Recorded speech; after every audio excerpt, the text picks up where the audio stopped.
I was touched to learn that Jack made a personal sacrifice to attend this conference. And that was for the first time in his life, he purchased a dress shirt. Yes.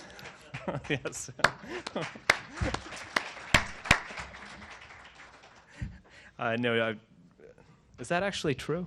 No. Oh, okay. Well, I shouldn't have asked that. It's a noble myth about the manliness of Jack Donovan. Yeah. He usually wears bear skins, or his other clothings are made of seals or something. My enemies. Yes. But anyway, Jack Donovan is a Portland-based author and commentator. He's an advocate for the resurgence of tribalism, honor, and manly virtue. You probably know him from his contributions to Alternative Right, The Spearhead, Countercurrents, and other toxic publications. Jack has also appeared on television and radio to discuss the topic of manhood. And I'm very happy to introduce Jack Donovan.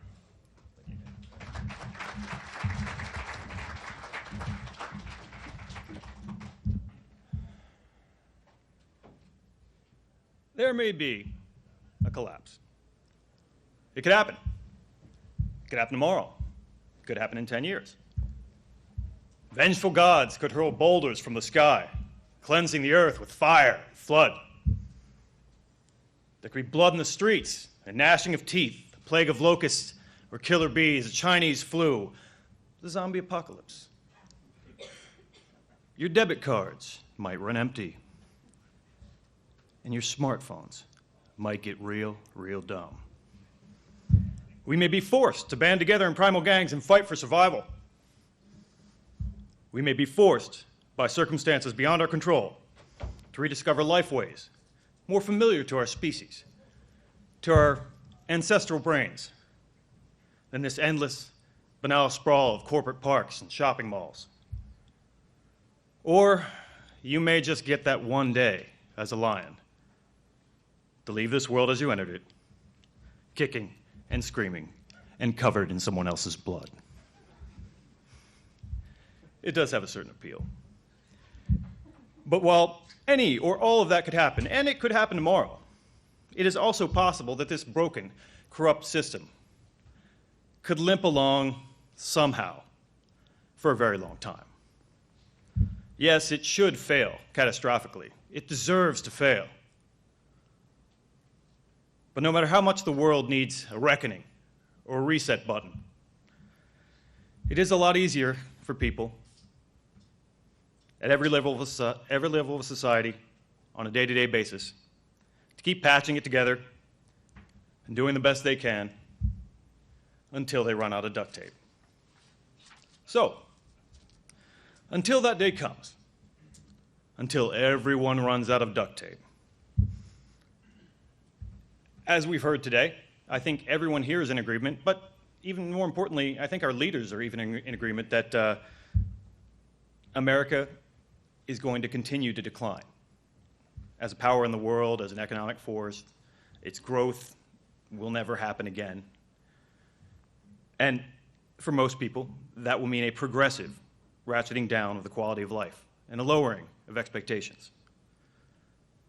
What we won't see is some great awakening or a dramatic change in leadership or direction.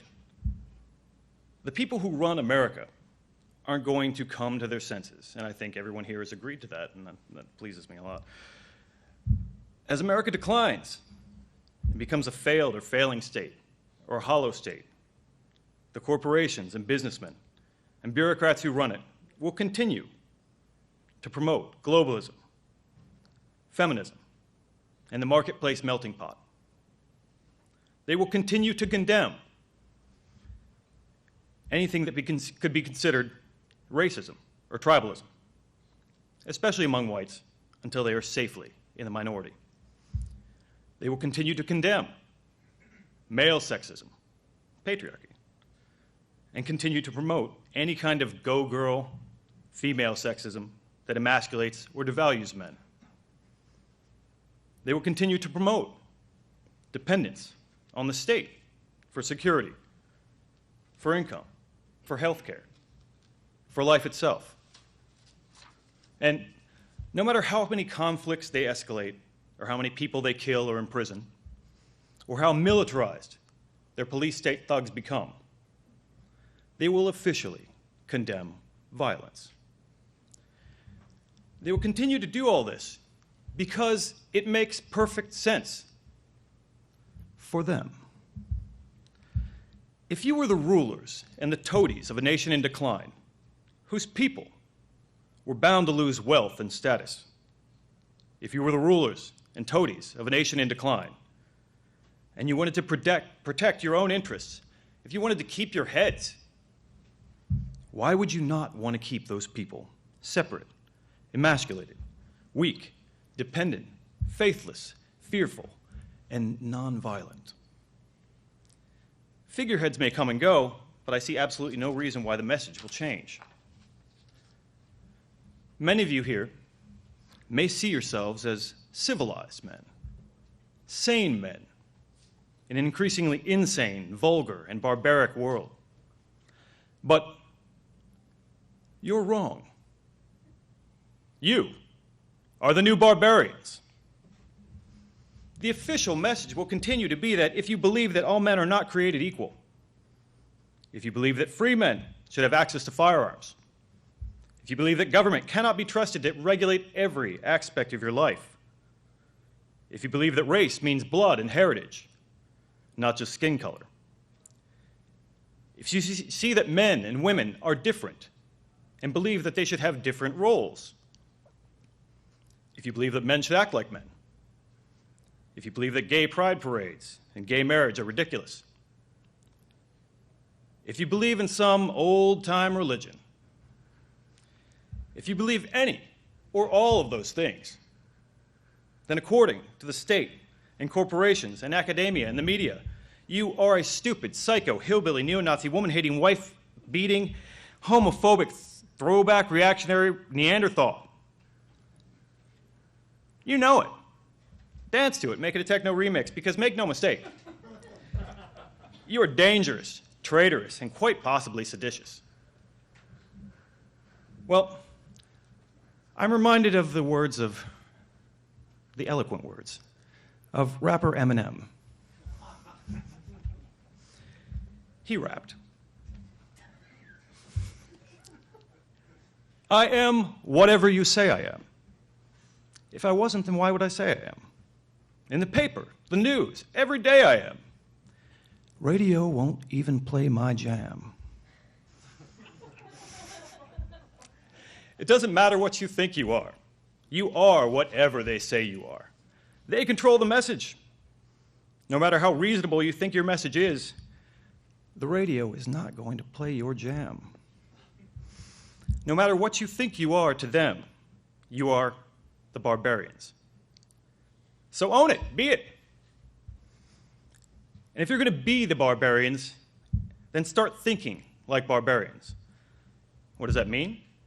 Well, what does it mean to be a barbarian? Classically speaking, a barbarian is someone who is outside of the state, of the polis. A barbarian is not civilized according to the prevailing standards of the state. His ways are strange and tribal. The barbarian is an outsider, an alien. And a lot of people have been talking about this today, and I'm really excited about that, because I think what we need to think about is how must a man's thinking change when he is alienated from the state of his birth? How does a man go from being a man of the polis to an outsider, a barbarian in his own homeland?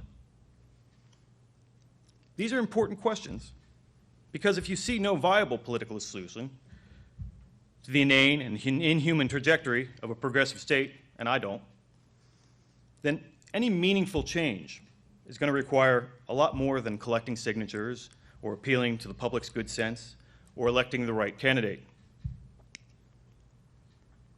What you need is to create a fundamental change in the way that men see themselves and their relationship with the state.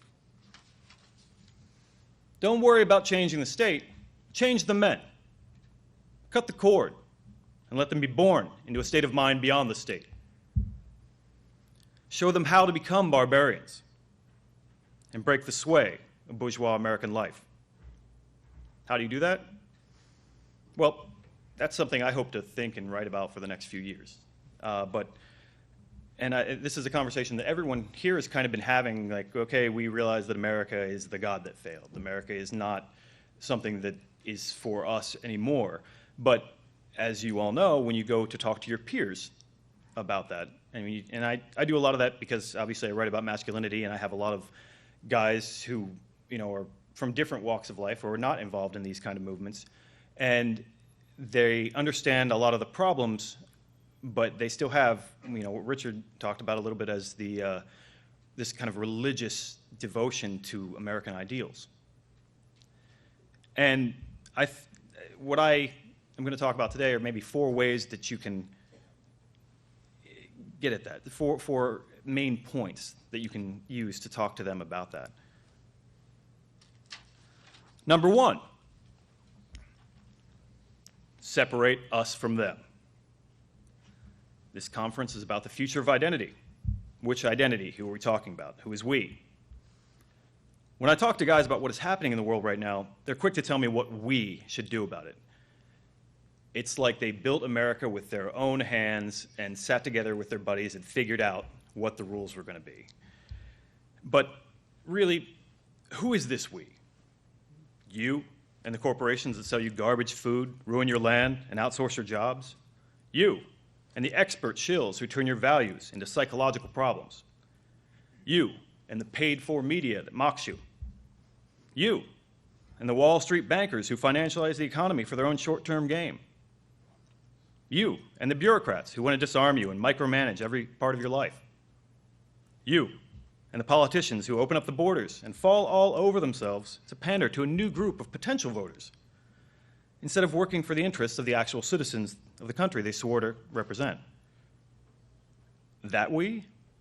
That's us? Americans, especially, are used to speaking in terms of we, the people. But there are 300 million people in the United States, and that's a lot of we. Be more specific, more tribal. One of the best pieces of writing advice I ever got was this: never say people when you mean men. And along the same lines, my recommendations to you would be never say us when you mean them. Stop using democratic language. Stop pretending that we all have to be on the same team, because we really don't. Decide who you really care about. Figure out what you have in common. Define your boundaries. Decide who is in and who is out. The people who are in are us. Those people are we, and everyone else is they. Number 2, stop getting angry because things don't make sense. Almost nothing you read or hear in the news today seems to make any sense at all. People get so angry and so frustrated and so betrayed. It's like our leaders are crazy or stupid or both. It doesn't make sense to put women in the infantry. That's obviously crazy. It doesn't make sense to encourage kids to take out college loans that they'll never be able to pay back. It doesn't make sense to invite people in the country when you cannot afford to care for the people that you already have. It's nuts.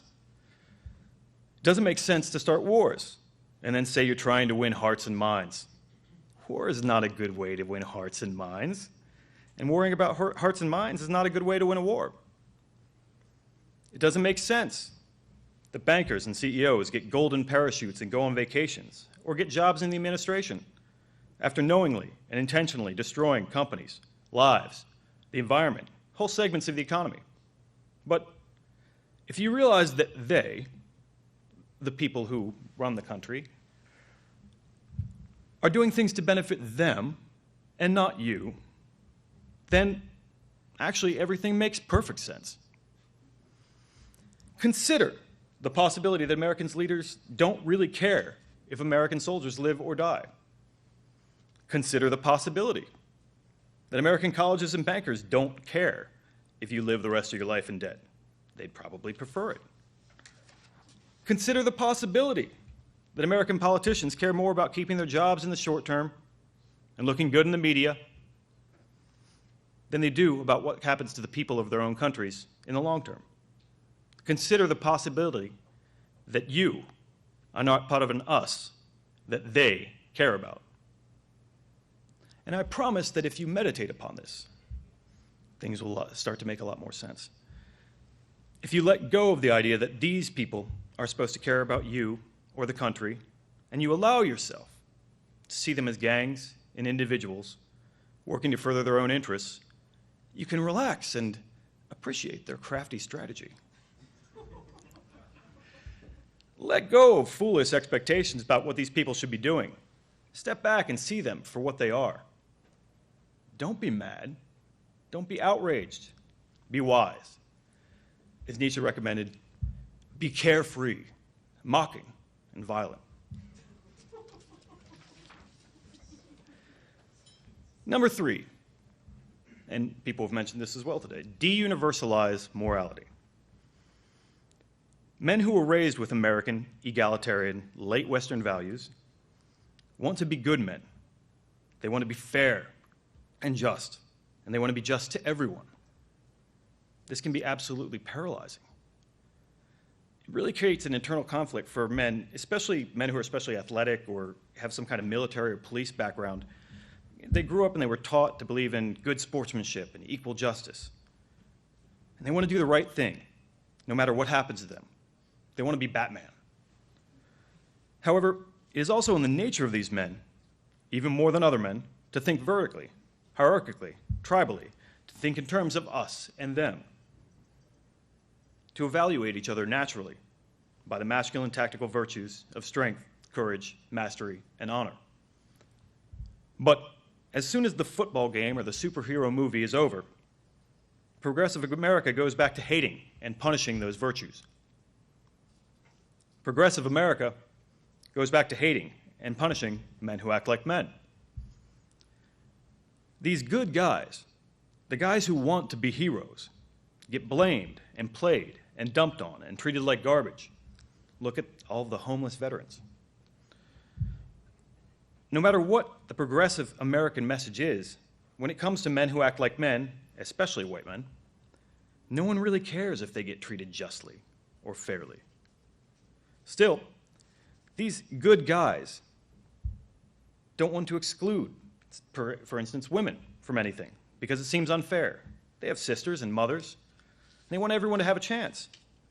But women, as a group, don't care when men feel excluded. In fact, when men object to anything, groups of women are the first to call them whiners and losers. Good white guys, as a group, care about what happens to black people as a group, or at least they pretend to. They want to make sure that blacks are being treated fairly and equally, and they go out of their way to make sure that they aren't discriminating. Do black people, as a group, care what happens to white people as a group? Does a Mexican dad with 3 babies care whether or not some white kid from the burbs gets a summer landscaping job? Of course not. The problem with these late Western values is that they work best as intra-tribal values. They only work when everyone else is connected and interdependent.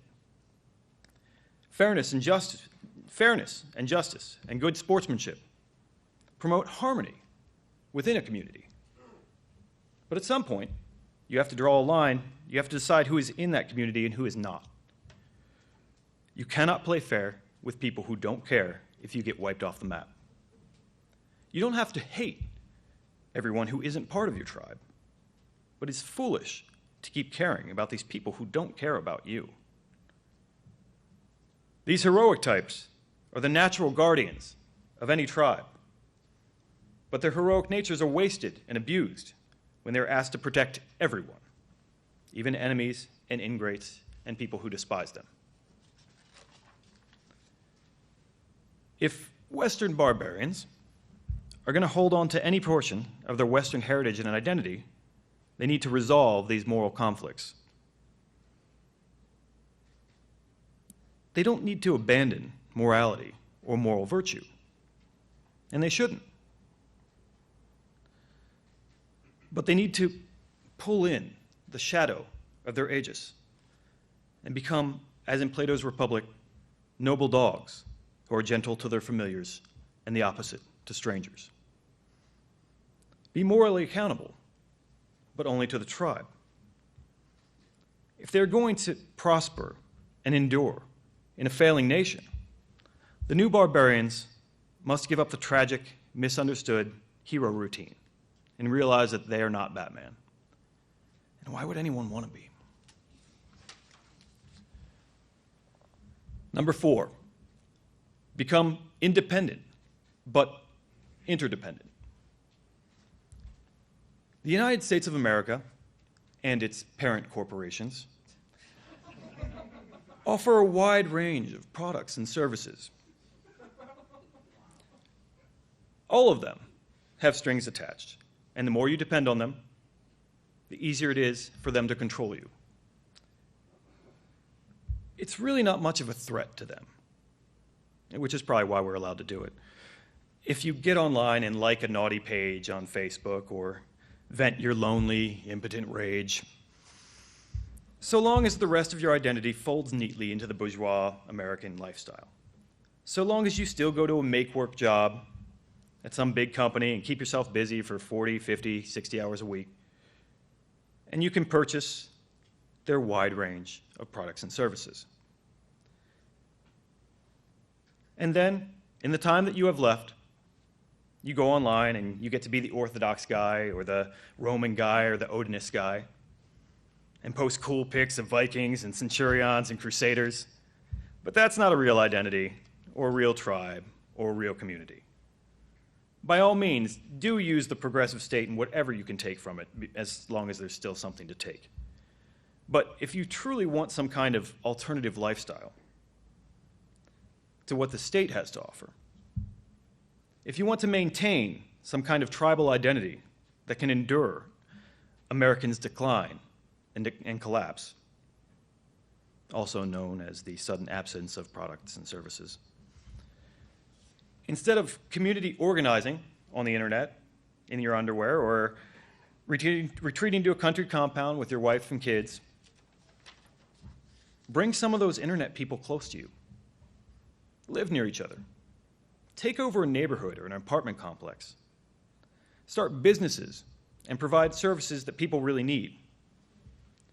It's great to have writers and thinkers, but you also need mechanics and plumbers and seamstresses. So create businesses, do things, serve everyone, but be local to the people, be loyal to the people in your family and make them your own. This doesn't have to be a formal thing, and this is where it all breaks down immediately, is that someone decides they're going to have a European-only town, and then they issue a press release and tell everybody that that no one else can come in. Just quietly start building a community of like-minded men and women, somewhere, anywhere. Don't worry about creating some massive political movement or recruiting thousands or millions of people. Don't worry about changing the state. Barbarians don't worry about changing the state. That's for men of the state who believe in and belong to the state. Shoot for 150 people. A small, close-knit community of people working together to become less dependent on the state and more dependent on each other. Recent immigrants, many of whom are literally not of the state, can serve as examples. It wasn't long ago that the Irish and the Italians lived in insular communities. Think of Russian parts of town. Look at places like Chinatown in San Francisco. I love this when I go to San Francisco. Every few blocks, you see these little buildings marked like something, something, something in Chinese, and then Benevolent Association. I mean, that sounds nice, right? It could be a front for triad gangs, or it could be there to help Chinese school children. We don't know. But what I am sure is that it's there for Chinese people. There are also doctors' offices and law offices and repair shops and grocery stores. There's this whole network of people who are really outsiders, taking care of their own people first. There's a community there of people who are exclusive, insular, and independent. They go to each other for what they need. They are harder to watch and harder to control. They are less dependent on the state and more dependent on each other. And when the collapse comes, they'll take care of each other first, while everyone else is waiting for the state to do something. Whoever your us is, whoever your tribe is, it's just an idea in your head until you have a group of truly interdependent people who share the same fate. That's what a tribe is. That's what a community is. And that's the future, I think, of identity in America. Land belongs to those who take it and hold it. And this land is no longer my land or your land. Officially, it's their land. You may not be able to reclaim it, at least not right now. But you can become and live as happy barbarians, as outsiders within, and work to build the kinds of resilient communities and networks of skilled people that can survive the collapse and preserve your identities after the fall.